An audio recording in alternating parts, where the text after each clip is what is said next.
ఓం గజాననం భూతగణాసేవితం కపితజంబూఫలసారభక్షితం ఉమాసుతం శోకవినాశకాళం నమా విఘ్నేశ్వరపాదపంకజం శ్రీ శంభులింగేశ్వరదేవతాభ్యో నమః. పరమేశ్వర స్వరూపమైనటువంటి ఈ సభకు నమస్కారం చేస్తూ ఈరోజు మనం గురువు అనేవాడు ఎలా ఉండాలా, వాడి లక్షణం ఎలా ఉండాలా, వాడిని నమ్ముకున్న శిష్యుడిని వాడు నిజంగా ఈ సంసార సాగరం నుంచి బయటికి తేగలడా లేదా అనే ఆయనకుండే శక్తి సామర్థ్యాలను బట్టి మనం ఒక గురువుని ఫాలో కావాల్సి ఉంటుంది. అందుకు ఒక చిన్న ఉదాహరణ కథ తీసుకొని గురువు అనేవాడు నిజంగా ఎలా ఉండాలా, ఎలా ఉంటే గురువు శిష్యుడిని గైడ్ చేయగలడు, అంటే దిశానిర్దేశనం చేయగలడు అనే విషయం గురించి మనం ప్రస్తావించుకుందాం. ఒకసారి ఒక భక్తుడికి ఒక ఆచారం ఉంటుంది.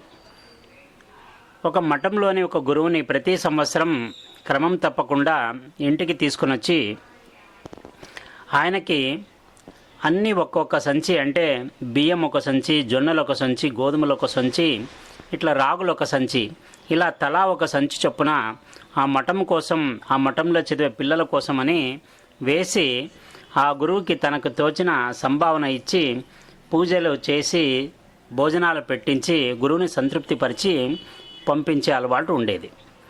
ఇప్పటికీ కర్ణాటక రాష్ట్రంలో ఇది వ్యవహారంలో ఉండే విషయమేది. అలాంటి ఒక గురువుని ఒక వ్యక్తి, ఒక భక్తుడు, ఆ మఠాన్ని నమ్ముకున్న భక్తుడు క్రమం తప్పకుండా ఆ గురువుని ఇంటికి పిలుస్తూ ఉంటాడు. ఇలా జరుగుతూ ఉండగా కొన్ని సంవత్సరాలు గడిచిన తర్వాత ఎవరైతే భక్తుడు ఉంటాడో ఆయనకి కొన్ని ఆర్థిక ఇబ్బందుల వల్ల ఆయన గురువుని పిలవలేకపోతాడు. అందుకు ముఖ్యమైన కారణం ఏమంటే, గురువు వస్తే ఒట్టి చేత్తో పంపించకూడదు కాబట్టి, గురువుకి ఇవ్వగలిగిన శక్తి ఇప్పుడు తనకు ప్రస్తుత వ్యవహారంలో లేదు కాబట్టి ఆయన గురువుని పిలవడానికి భయపడి గురువుకి మనసులోనే నమస్కారం చెల్లించుకుంటూ గురువును వదిలేస్తాడు. ఇలాగా కొద్ది సంవత్సరాల తర్వాత, అంటే దాదాపు ఒక 3-4 సంవత్సరముల తర్వాత తన కుమారుడికి వివాహం చేస్తాడు. వివాహం చేసిన తర్వాత కాస్తో కూస్తా వ్యవహారం కొంచెం గాడిన పడుతుంది. అప్పుడు ఆయన అనుకుంటాడు, ఇన్ని రోజులు కష్టం అనుభవించినాను, ప్రస్తుతం ఇప్పుడు కూడా కష్టంలోనే ఉన్నాను. అందరూ ఆయనకి సలహా ఎలా ఇస్తారంటే, మీరు ఇంతకుముందు నుంచి గురువు యొక్క సేవ చేసేవాళ్ళు, మీరు గురు సేవ వదిలినప్పటి నుంచి మీకు ఇబ్బందులు వస్తున్నాయి, ఇప్పుడు మీది ఎలాగో అయిపోయింది, కొత్తగా సంసారం ఉన్నా కాపురం ఉన్నా పిల్లలు బాగుండాలంటే మీరు మళ్ళీ గురువుని పిలిచి మీకు తోచిన ఆయనకి సపర్యలు చేసి గురు ఆశీర్వాదం పొందండి, అప్పుడు మీ కుమారుడు, కొత్తగా వచ్చిన కోడలు అంతా బాగుంటారని ఆ శ్రేయోభిలాషులు హితైషులు ఇచ్చిన సలహా మేరకు ఆయన గురువుని సంప్రదించడానికి వెళ్తాడు. సరే, గురువుని సంప్రదించిన తర్వాత గురువు కాళ్లపై పడి గురువుని ఆహ్వానిస్తాడు ఇంటికి. స్వామి, ఇలా మా ఇంటికి ఇంతకు మునుపు మీరు ఎలా వచ్చేవారో అలాగే ఈసారి కూడా వచ్చి మా ఇంటిని పావనం చేయాలా అని కోరుకుంటారు.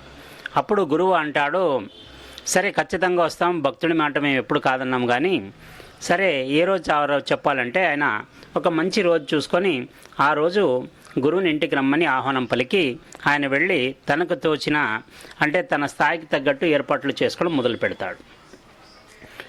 నిజంగా చెప్పాలంటే ఆయనకి ఇప్పుడు ముందులాగా ఇచ్చే ఒక సంచి బియ్యము, జొన్నలు, ఈ రాగులు ఏవైతే చెప్పినామో ఇంతకు మునుపు, అవన్నీ ఇచ్చే స్థాయి ఇప్పుడు లేదు. తన స్థాయికి తగ్గట్టు ఏదో చేతికి ఇంత అని దక్షిణ ముట్ట చెప్పేసి ఆశీర్వాదం తీసుకోవాలనే ఉద్దేశంతో ఆ యజమాని ఆ గురువుని పిలుస్తాడు. సరే, ఆ సమయం రానే వస్తుంది, ఆయన పిలిచిన రోజు రానే వస్తుంది. గురువు వచ్చేసి వాళ్ళ ఇంట్లో పాదం మోపుతాడు. వాళ్ళు చాలా సంతోషపడతారు. గురువు మళ్ళీ ఒక 3-4 సంవత్సరాల తర్వాత మళ్ళీ మా ఇంట్లో కాలు పెట్టినాడు, ఇప్పుడు మనకి ఏ కష్టాలు ఉండవు, గురువు యొక్క పాదం ఎక్కడ పడుతుందో అక్కడ నకారాత్మక శక్తులు ఏవి పనిచేయవు, ఇల్లు బాగుంటుంది అనే ఒక ఉద్దేశంతో ఇంటిల్లపాది సంతోషపడి కొత్త కోడల ద్వారా పూజ పునస్కారాలన్నీ చేయిస్తారు. కొడుకు కోడలు పూజ చేస్తుండగా ఆ తండ్రి చాలా సంతోషపడతాడు. తనలాగే తన కొడుకు కూడా గురువు సేవ చేస్తున్నందుకు ఆయన లోపలే చాలా సంతోషపడతాడు. ఇలా ఉండగా గురువు గారు వచ్చేసి పూజ అంతా మామూలుగా ప్రతిసారి ఆ ఇంట్లో ఎలా పూజ జరగదో అదే మాదిరిగా పూజలన్నీ నిర్వహించి పూజలంతా అయిపోయిన తర్వాత ఇక మనకి చూడండి, పూజంతా అయిపోయిన తర్వాత మనకిప్పటికీ కూడా సంపూర్ణమయ్యేది ఎప్పుడైతుందంటే, ఎప్పుడైతే పూజ చేసిన వ్యక్తికి మనం కడుపు నిండా భోజనం పెట్టేసి తాంబూలంతో పాటు దక్షిణాన్ని ఇచ్చిన తర్వాత, ఆ దక్షిణ స్వీకారం అయిన తర్వాత పూజ సంపూర్ణంగా ముగిసినట్టు మనం లెక్కేసుకుంటాం. అలాగే ఈ గురువు గారిని పూజ అంతా అయిపోయిన తర్వాత ఆయనకి మంచి తృప్తికరమైన భోజనం పెట్టాలని చెప్పేసి ఆయన్ని భోజనానికి ఆహ్వానిస్తారు. తీరా భోజనం ముందు పళ్ళెం పెట్టేసి ఆయనకి పాపం అన్నీ అరేంజ్ చేసి కూర్చోపెట్టిన తర్వాత గురువు గారు వచ్చి ఆ పీట మీద కూర్చుంటారు భోజనం చేయడానికి. అప్పుడు వడ్డించడానికి కొత్త కోడలు వస్తే ఆయన, అమ్మ ఒక్క నిమిషం ఆగమ్మా అని చెప్తాడు. అందరూ, ఏం గురువుగారు, ఏమన్నా కావాలేమో, ఏదన్నా తక్కువ అయిందేమో అని చెప్పేసి, చెప్పండి గురుగారు ఏం కావాలంటే, ఏం లేదమ్మా, నాదొక చిన్న కండిషను. మీ మామగారు ఇంతకుముందు అన్నీ నాకు ఇచ్చేవారు. ప్రతి సంవత్సరం క్రమం తప్పకుండా ఇలా గోధుమలు, బియ్యము, జొన్నలు, రాగులు ఇలా ప్రతిదీ ఒక సంచి ఇచ్చి మఠానికని ఇచ్చేవాళ్ళు. దాంతోపాటు దక్షిణాన్ని కూడా చదివించేవారు. ఇప్పుడు సుమారు 4 సంవత్సరాల నుంచి నేను ఇక్కడికి రాలేదు. ఇప్పుడు 5వ సంవత్సరం నేను వచ్చినాను. కాబట్టి మీరు గనక నాకు ఈ 4 సంవత్సరాల్లో ఎంత బాకీ పడినారో అంతా ఇవ్వగలిగితే అప్పుడు నేను భోజనం చేస్తా, లేదంటే నేను భోజనం చేయలేను అని చెప్తాడు. చూడండి, ఒక భక్తుడు ఆల్రెడీ చాలా కష్టంలో ఉండే వ్యక్తి, గురువు యొక్క అనుగ్రహం లోపించింది, దాని ద్వారా ఇన్ని కష్టాలు వస్తున్నాయని అనుకున్న వ్యక్తికి గురువు భోజనం ముందు కూర్చొని అక్కడి నుంచి భోజనం చేయకుండా లేచిపోతే ఎన్ని ఉపద్రవాలు అవుతాయనే ఆలోచన ఆ భక్తుడికి బలంగా ఉంటుంది. ఇటువంటి విపత్కర సమస్య వచ్చినప్పుడు కోడలికి చెప్తే వెనకల చేతులు కట్టుకొని వింటున్న మామగారికి గుండె పగిలినంత పని అవుతుంది. ఇదేంటి, ఏదో చిన్నగా చేసుకొని గురు అనుగ్రహం పొందామనుకుంటే ఇది ఇంకా తీవ్రమై గురు శాపానికి గురి చేస్తూ ఉంది. ఇప్పుడు ఈయన భోజనం చేయకుండా లేచిపోతే ఎన్ని ఉపద్రవాలు జరుగుతాయేమో, పోనీ ఆయన్ని సంతృప్తి పరుద్దామంటే అంతటి సంపద నా దగ్గర లేదు అని చెప్పేసి ఆయన లోపల బాధపడుతూ ఒక రూమ్లోకి వెళ్ళి తలకి చేయి పెట్టుకుని కూర్చుంటాడు. కొత్తగా వచ్చిన కోడలు చాలా తెలివైనది ఉంటుంది, మంచి సమయస్ఫూర్తి గల అమ్మాయి ఉంటుంది. ఆమె, స్వామిగారు ఒక్క నిమిషం నాకు వ్యవధి ఇవ్వండి అని చెప్పేసి మామగారు ఉండే గదిలోకి వెళ్ళి మామగారికి చెప్తుంది ధైర్యం. మామగారు, మీరు ఏ విధంగా భయపడద్దండి, మీరు ఏమి ఇవ్వాలనుకుంటున్నారో అవి ఇచ్చేద్దాం కావాలంటే అని ఉంటుంది.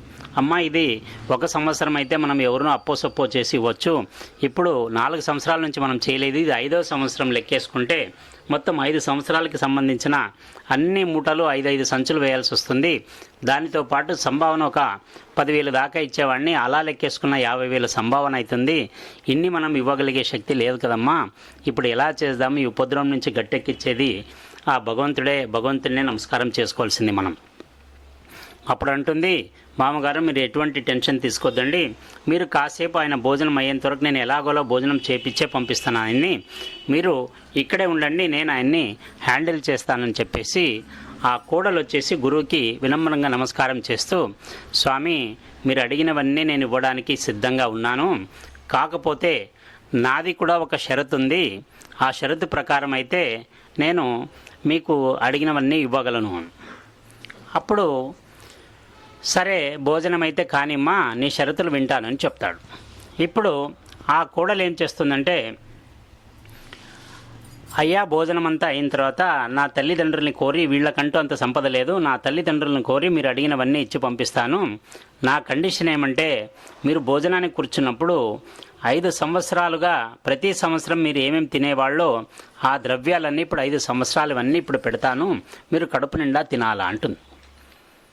అప్పుడు గురువు అంటాడు, ఇదేదో గడసరి కోడలు ఉన్నట్టుంది, ఇది నన్ను బుక్ చేయడానికి మాట్లాడుతుందని చెప్పేసి అప్పుడు అంటాడు, చూడు తల్లి, ఈ తెలివితేటలు గురువు దగ్గర ప్రదర్శించకూడదు, కళ్ళు పోతాయి.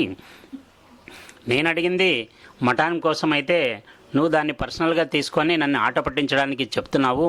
ఏ మనిషి అయినా 5 సంవత్సరాల కంటే ఒక 5 రోజుల్లో అనుకోండి, సంవత్సరానికి ఒకసారి అంటే 5 రోజుల్లో తినే తిండి ఒక పూట ఎలా తింటాడమ్మా, కొంచెం ఆలోచన చేసి మాట్లాడు అంటాడు. అది కాదండి, మీరు 5 సంవత్సరాలకు ఒకసారి అడిగినప్పుడు నేను 5 సంవత్సరాల భోజనం సంతృప్తిగా పెడతానడంలో తప్పేముంది, మీరు దాంతో సంతృప్తి చెందినట్టే భోజనంతో కూడా సంతృప్తి చెందవచ్చు కదా, అందుకే మీరు బచ్చాలు 3 బచ్చాలు తినేవాళ్ళని మా అత్తగారు చెప్పారు, అలా అయితే ఒక 15 బచ్చాలు వేస్తాను మీకు, ఆ భక్ష్యాలు చిత్రాన్నం ఎంతో ఇష్టంగా తినేవాళ్ళని చెప్పేవాళ్ళు, అలాగా కడుపు నిండా తినేయండి, మీ భోజనం అంతా అయిన తర్వాత నేను ఒక బండికి ఎన్ని ధాన్యాలను వేసి మీ మఠానికి పంపిస్తాను మఠానికి. అప్పుడు గురువు అనుకుంటాడు, ఇది చాలా గడసరిది ఉన్నట్టుంది, దీని నుంచి తప్పించుకోవాలంటే కష్టమే, ముందు మన మర్యాద మనం ఉంచుకోవాలంటే భోజనం కానిచ్చేద్దాము, భోజనం అయిన తర్వాత దీని గురించి కూలంకుషంగా మాట్లాడదాము, అంతలోపల ఏదో ఒక ఆలోచన వస్తుంది నాకు కూడా అని చెప్పేసి, సరే అమ్మ వడ్డించి తర్వాత మాట్లాడదాం దాని గురించి. అలాగా వడ్డిస్తుంది పాపం కోడలు. ఆమెకి పుట్టింటి వాళ్ళు పెట్టిన ఒక ఉంగరం ఉంటుంది చేతికి, చాలా అందంగా ఉంటుంది ఆ ఉంగరము. గురువుగారు భోజనం చేస్తున్నారన్న ఆనందంలో ఆమె నేతి గిన్నెలో చేయి వేసి ఆ నేతిని వడ్డించేటప్పుడు నెయ్యిని ఆ ఉంగరం జారి ఆయన భోజనంలో అన్నంలోకి పడిపోతుంది. ఎప్పుడైతే ఉంగరం వజ్రాల ఉంగరం అన్నంలోకి పడిపోతుందో గురువు దాన్ని ముద్దగా తీసేసుకుంటాడు. తీసుకొని గబాలన నోట్లో వేసేసుకుంటాడు. స్వామి స్వామి అందులో నా ఉంగరం ఉంది స్వామి అని అడుగుతుంది. అమ్మ ఒక్కసారి అన్నంలో పడింది అంటే అది మాకి దారాదత్తం అయిపోయినట్టు, దానంగా నువ్వు ఇచ్చేసినట్టు, నీ చేతి నుంచే పడింది కాబట్టి మళ్ళీ నేను తిరిగి ఇవ్వకూడదు, ఒక గురువు దగ్గర నుంచి నువ్వు వాపస్ పొందకూడదు, గురువుకు నువ్వేమన్నా ఇవ్వచ్చు కానీ గురువు దగ్గర నుంచి నువ్వేం తీసుకోకూడదు, అది మంచిది కాదు అని చెప్పేసి ఆయన తెలివిగా అన్నం ముద్దులో ఆ ఉంగరాన్ని కలుపుకొని ఆ ఉంగరాన్ని ఈ దవడ పక్కన పెట్టుకొని మెల్లిగా నెమ్మదిగా భోజనం చేయడం మొదలు పెడతాడు. ఆమెకి పాపం చూడండి, ఒక ఆడపిల్లకి ఆస్తి ఎంత పోయినా బాధ ఉండదు, కానీ పుట్టింటి వాళ్ళు ఇచ్చిన ఒక ప్లాస్టిక్ జగ్గు పోయినా ఎంతో బాధపడతారు వాళ్ళు. ఎందుకంటే వాళ్ళకి ఆ వస్తువు మీద పుట్టింటి మీద అంతటి మమకారం ఉంటుంది. అటువంటిది తన తండ్రి ఎంతో ప్రేమతో చేసించిన వజ్రాల ఉంగరం ఆ స్వామి నోట్లోకి వెళ్ళేపటికి ఆమె పాపం గుండె పగిలినంత పని అయిపోయి చాలా బాధగా వచ్చి ఓ పక్క నిట్టూర్పుగా నిలబడుతుంది. ఎలాగ చేయాలి ఇప్పుడు ఈ స్వామిని? ఆయన దవడలో ఉండే విషయం ఆమెకి తెలుసు, ఆయన తీసి పక్కన పెట్టుకుంటాడని కూడా తెలుసు, కానీ వాపసు తిరిగి తీసుకునే పరిస్థితి లేదు. కాబట్టి ఆమె ఆలోచన చేస్తే ఈ స్వామిని ఏం చేయాలా? మెల్లిగా ఏం చేస్తాడు ఆ స్వామి, భోజనం చేస్తున్నట్టు చేసి ఆ దవడలో ఉండే ఉంగరాన్ని తీసి పక్కన పెట్టుకొని మళ్ళీ మామూలు భోజనం చేయడం మొదలు పెడతాడు. ఈమె అనుకుంటుంది, ఈ గురువు చాలా ఇది ఉన్నట్టున్నాడు, ఈయనకి ఎలాగైనా చెప్పి తీరాలని చెప్పేసి మెల్లిగా ఆమె మళ్ళీ వడ్డిస్తూ, అమ్మ చాలమ్మ కడుపు నిండిపోయింది చాలు అంటే, ఆమె లేదండి మళ్ళీ ఎప్పుడు వస్తారో మీరు, దాదాపు 5 సంవత్సరాల తర్వాత వచ్చినారు, కడుపు నిండా తినాలని చెప్పేసి ఈసారి అన్నం వడ్డిస్తూ ఒక గెరిటెని కూడా అన్నంలోకి వేసేస్తుంది. అప్పుడు అన్నంలో గెరిటె పడిన తర్వాత ఆమె చూసుకుంటూ నిలబడుతుంది, నడుము చేయి పెట్టుకొని. గురువుగారు కోపంతో, ఏమ్మా ఆ గరిటె తీవా, నేను ఎలా భోంచేయాలా అంటాడు. స్వామి మీరు భోంచేయడానికి ఆ గరిటెని వదిలేసినాను మీ భోజనంలో అంటాను.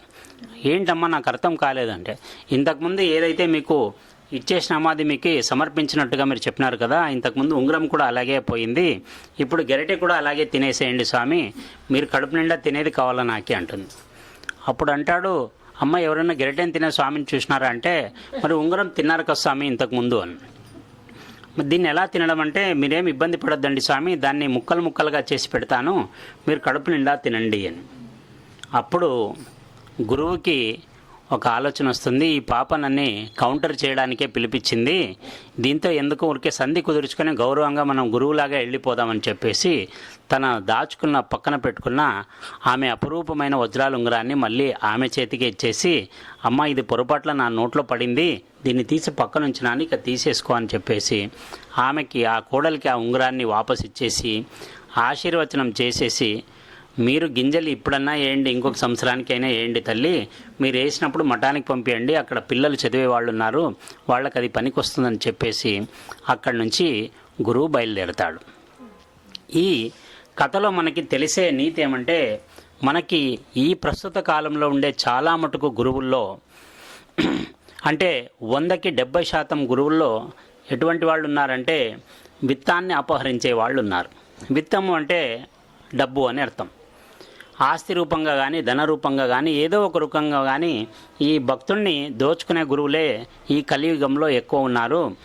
ఈ కథ సారాంశం ఏమంటే, గురువు అనేవాడు ఒక వ్యక్తి ఒక భక్తుడి యొక్క చిత్తాన్ని అపహరించాలంటే, ఎవరైనా అనుమానంతో గూడు కట్టుకున్నా లేదా అజ్ఞానంతో గూడు కట్టుకున్న ఈ భక్తుల ఈ మనోవేదనలు ఏమైతే ఉంటాయో, అతని బుర్రలో ఏదైతే అజ్ఞానం ఉంటుందో దాన్ని తీసుకోవాలా, దాన్ని చిత్తం అంటారు. అటువంటి చిత్తాన్ని అపహరించే గురువు ఉండాలి, కానీ డబ్బుని దోచుకునే విత్తాపహారి గురువు కాకూడదని చెప్పడానికి ఈ కథని మనం ఒక ఉదాహరణగా చెప్పుకుంటాం.